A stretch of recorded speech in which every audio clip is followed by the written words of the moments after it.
ओम।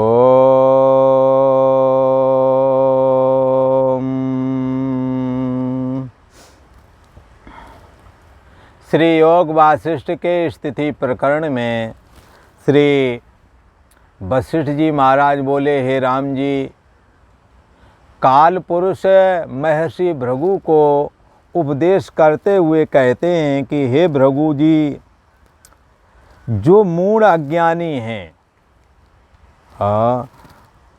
जो मूढ़ अज्ञानी देह में मैं बुद्धि करके और विषय लोलुपता में जो फंसे हुए हैं, उनको मूढ़ अज्ञानी कहा गया है। जो मूढ़ अज्ञानी हैं वो आत्मा में प्रमाद और विषय की तृष्णा से मोह को प्राप्त हो जाते हैं। क्या इनके साथ हो जाता है कि आत्मा का तो प्रमाद, प्रमाद का मतलब है जो चीज़ है फिर भी उसके प्रति प्राथमिकता ना देना। जब प्राथमिकता नहीं दोगे तो भूल ही जाओगे। जैसे कई बार ब्याह शादी में लोग बुलाते हैं, पर जिनों के प्रति प्राथमिकता नहीं है वो कई बार जाते भी हैं, सब कुछ इधर उधर आगे पीछे घूमते, पर उनको मालिक के पास में इतना समय नहीं होता है कि उससे पूछ लें हाँ भाई ठीक ठाक आ जाओ, तुम भी ऐसा करो। कोई नहीं पूछता ना। कई बार धनमद मत परम बाचाला, धन बहुत है, बुद्धि थोड़ी चल रही है, वो पूछते ही नहीं है। कई बार उन लौट के आते, यार क्या बताऊं, गए तो थे उनके पास में, पर बोला कोई नहीं हमसे। खा पी करके चले आए और वैसे कोई काम हो तो करवाने के लिए बुला लेंगे, तो मौके समय पर जाओ तो बोलते भी नहीं है। ऐसा मन कुछ खराब सा मायूस होकर के लौटते हैं। तो जिसको प्राथमिकता दिमाग में नहीं है, पर जिन्हों को उनके दिमाग में वो अमुक आदमी आया उसको सत्कार करना है, उससे हमारा काम चलना, उसको देखो बच्चों समेत जाके दौड़ दौड़ के कैसे उसकी प्रशंसा करेंगे, बुलाएंगे। परंतु जिनसे काम नहीं चलना है उनसे प्रेम से एक शब्द भी नहीं बोल पाते हैं। बोलना क्या, वो प्रमाद इतना बढ़ा हुआ है कि वो मौका ही नहीं लगता है। आत्मा में प्रमाद विषय की तृष्णा से मोह को प्राप्त होते हैं। मूढ़ अज्ञानी मैं आत्मा हूँ, मैं ब्रह्म हूँ, ये बोध उन्हें होता नहीं है, क्योंकि विषय लोलुपता में फंसे होने की वजह से। जैसे हे भृगु जी, जैसे अंधेरी रात्रि हो और ऊपर से कोहरा भी गिरता हो, तो फिर क्या होता है, अंधेरा और अंधेरा होता है, अंधेरे से और अंधेरा हो जाता है। तैसे ही हे महर्षि भृगु जी, मूढ़ मोह से मोह को प्राप्त होता चला जाता है। ये घरबार है, ये परिवार है, इसमें और फंसता चला जाता है। पहले अपने बच्चों को, फिर ना तो पहले अपने बच्चों के पढ़ाने लिखाने के लिए रोए, दुनिया भरे के कर्म किए, फिर नाती पोतों के लिए, फिर और कुछ करते ही रहे। जिंदगी में कभी छुट्टी नहीं मिलती है। मूढ़ मोह से मोह को प्राप्त हो जाता है। पहले अपने धन पुत्र स्त्री और फिर पोतो पुत्री का, उसका अंत नहीं आता। और अपने संकल्प से ही आप ही दुखी होता है। ये घर बार है, ये परिवार है, ये अपने हैं, ये पराए हैं, ऐसा जो संकल्प करता है अपने आप से ही दुखी होता है। जैसे बालक अपनी परछाई में बेताल को कल्पना करके स्वयं ही दुखी हो जाता है, इससे जितने भी भूत प्राणी हैं, जितने भी भूत जातियां हैं, उन सबके सुख दुख का कारण हे महर्षि भृगु जी मन रूपी शरीर ही है। इसीलिए तो कहा है मनस्य अमनी भावे द्वैतम नैवोपलब्धते। मन को जब अमन बना लिया जाता है तो द्वैत रूप जगत का अंत हो जाता है। इसलिए मनेव मनुष्याणाम कारणम बंध मोक्षयो, बंधन और मुक्ति का कारण भी मन ही है। अनुकूल परिस्थितियों में जब वृत्ति एकाग्रता को प्राप्त हो जाती है, जैसे किसी दर्पण में आपके मुख का प्रतिबिंब पड़ रहा हो, तो जब दर्पण हिलने लगता है तो प्रतिबिंब भी हिलता है। अब जब वृत्ति एक मन रूपी दर्पण एकाग्र हो जाए, वृत्ति रुक जाए, तो फिर क्या होता है, वृत्ति के एकाग्र होने पर चित्त में सुखाकार वृत्ति बनती है, जिससे ये मन सुखी होता है। और प्रतिकूल परिस्थितियों में दुखाकार वृत्ति बनती है, उस वृत्ति में जो प्रतिबिंब पड़ता है उससे विक्षेप प्राप्त होता है। इसलिए मैं दुखी हूँ, मैं सुखी हूँ, ऐसा लगने लगता है। ये किसको लगता है? ये मन को ही लगता है। मनुष्य अमनी भावे, जब मन अमन हो जाता है तो द्वैत रूप जगत का भी अंत हो जाता है।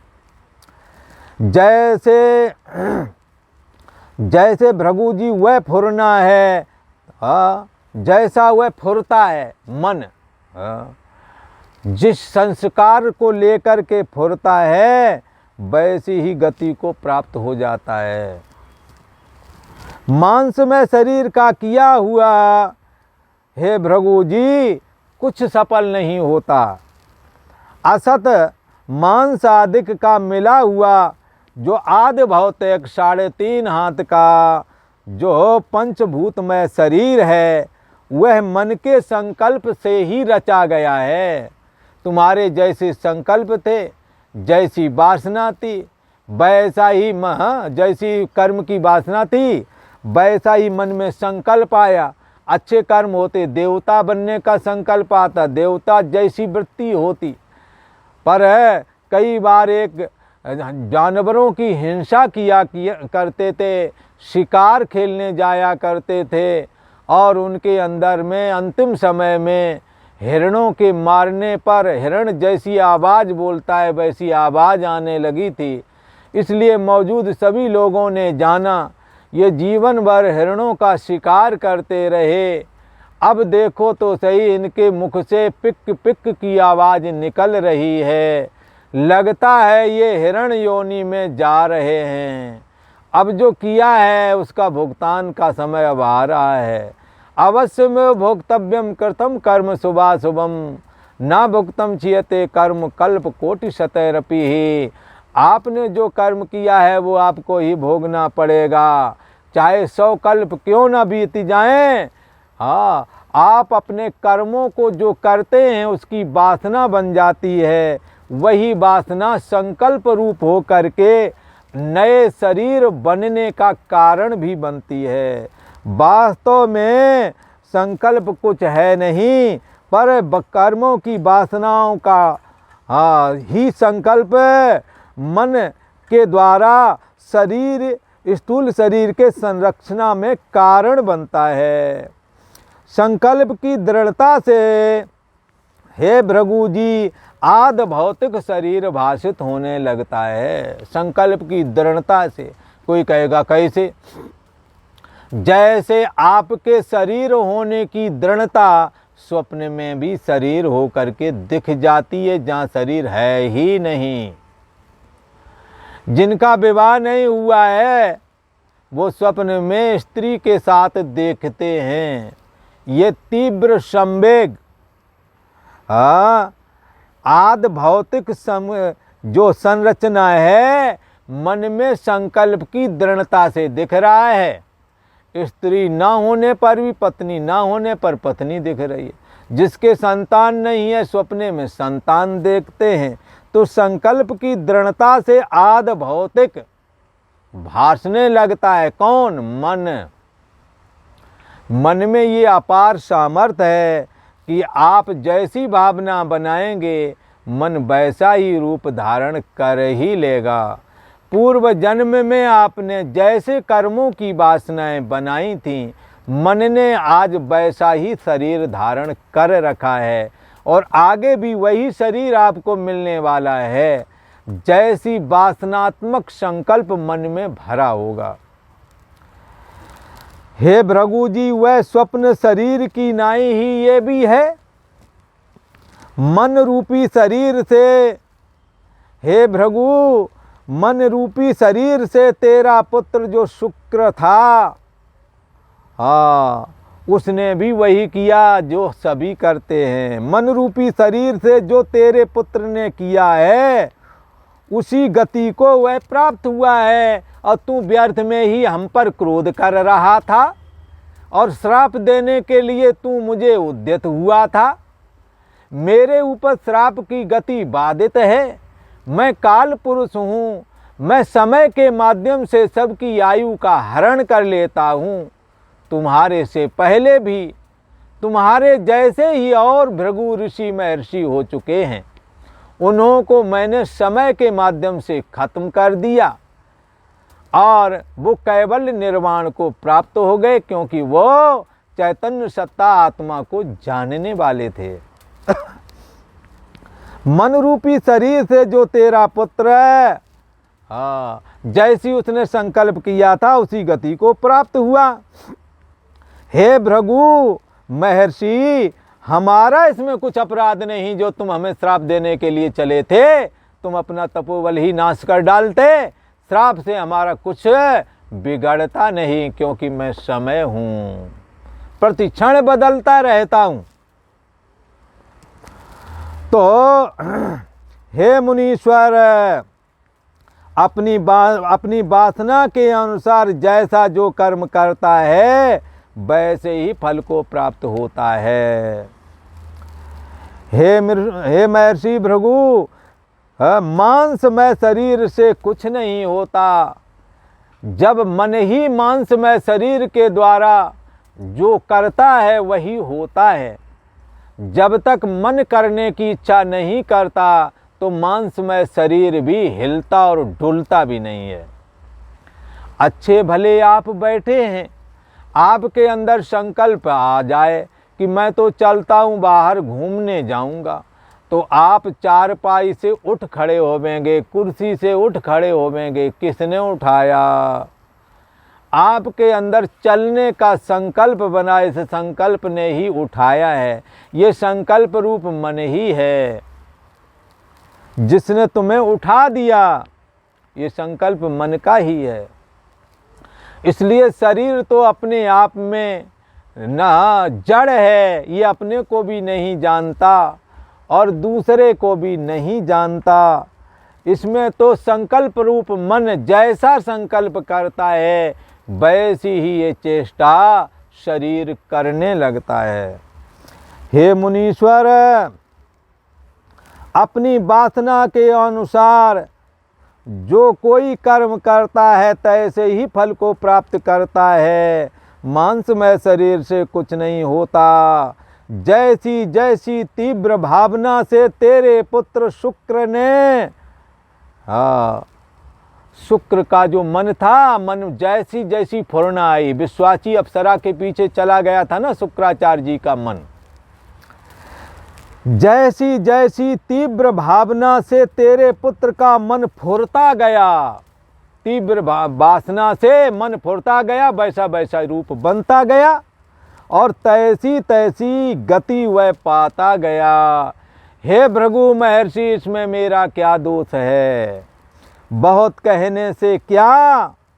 हे भृगु महर्षि उठो, अब वहाँ चलो जहाँ वह ब्राह्मण का पुत्र हो करके गंगा के तट पर तपस्या करने लगा है। वही तुम्हारा शुक्राचार्य, वही तुम्हारा पुत्र शुक्र, जो कि गंगा के किनारे तपस्या कर रहा है।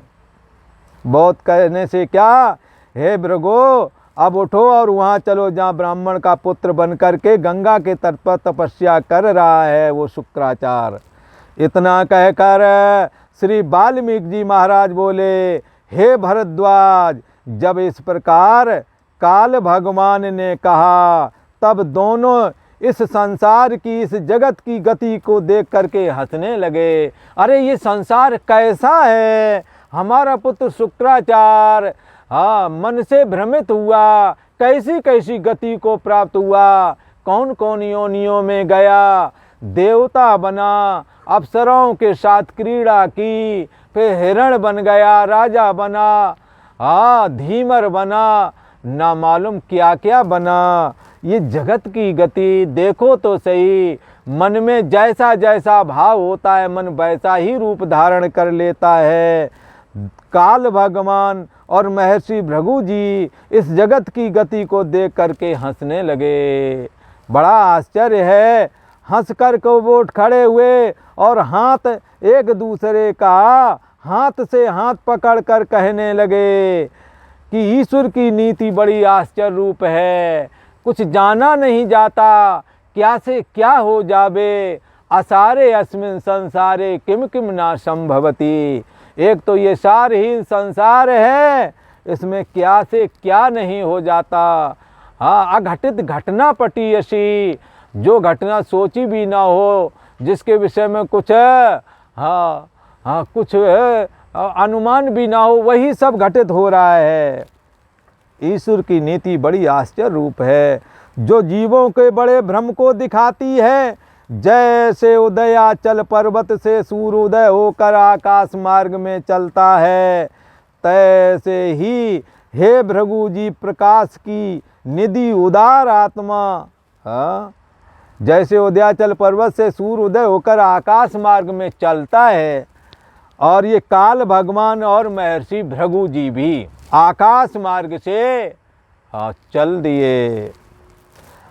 तो ऐसे ही भृगु जी और काल भगवान, ये दोनों उदार आत्मा हैं, आत्मा को जानने वाले हैं, दोनों ही वहाँ से उठ करके आकाश मार्ग से चलने लगे।